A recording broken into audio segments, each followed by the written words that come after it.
some things. So today we're working on a 2014 Ford F-150 with an EcoBoost, and I have the valve covers off right now because I'm fixing some oil leaks.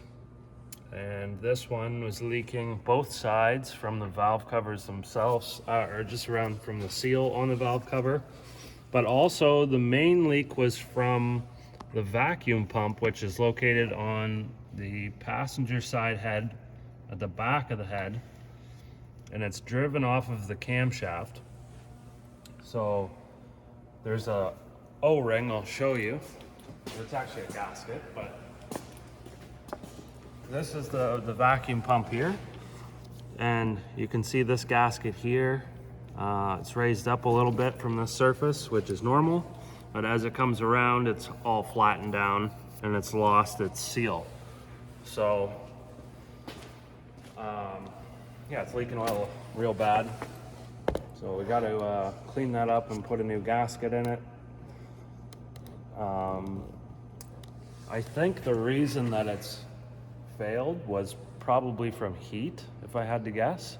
The turbocharger sits pretty well right beside it, so you know, maybe it had a hard life and the heat got to it and just deformed the gasket over time, and it couldn't keep its shape. So gonna have to put new gaskets in it. Well, I had the valve covers off, went ahead and bought a kit from Felpro to put new spark plug tube seals in, obviously valve cover gasket, and then these sensor gaskets.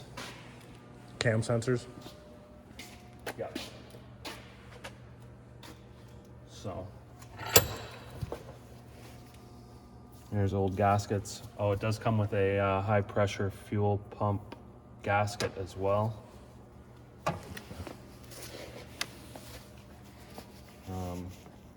If you do decide to take that off, it's located back here, but just be very careful. The high pressure fuel pump does take the feed pressure from the gas tank, which is about 65 psi, and ramps it up to a maximum of 2,150 psi. But that's probably at, you know, full throttle. So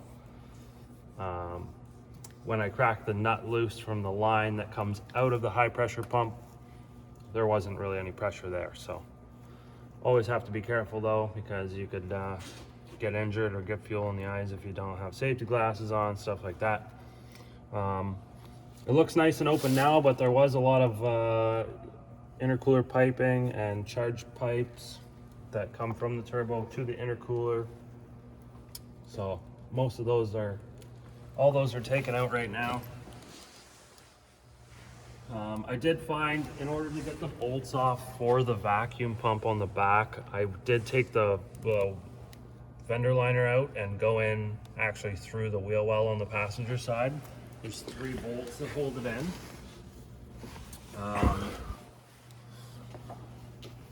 And one thing that I guess you really have to watch out for is this oil tube that comes out of the pump.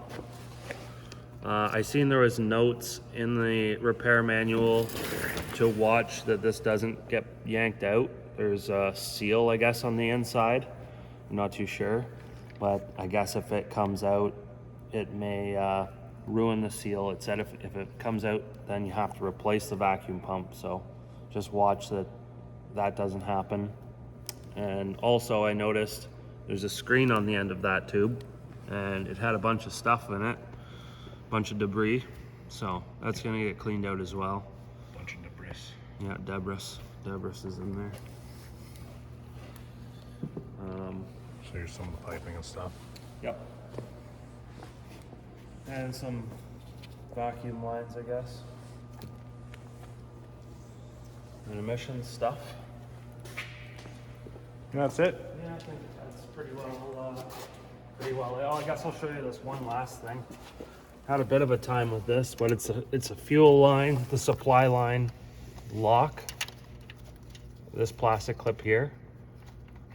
So it'll be pushed up like this, and it'll look like that. So in order to undo that, you just go right in between here, and then that part lifts up like so, and then you can push those two pieces together and down. That's to undo that lock.